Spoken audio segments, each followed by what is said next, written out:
आज थिला दिनर टेम्परेचर पाखापाखि 44 ରୁ 45 डिग्री सेल्सियस। एते खरा जे माने सही भी हो न थाए।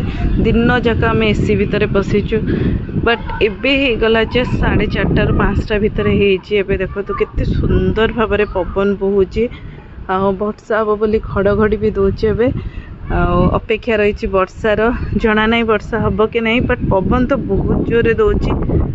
देखा जो कौन हबो बट आम गाँव देखो केते सुंदर ऊपर एमती बादल एठी एमती नड़िया गछ बहुत सारा चाल घर।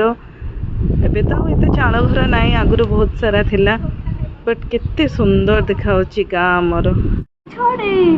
कौन अच्छी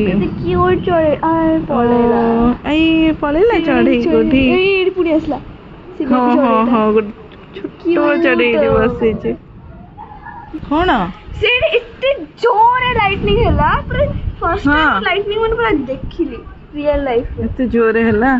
बाप रे इलेक्ट्रिक आमो साउंड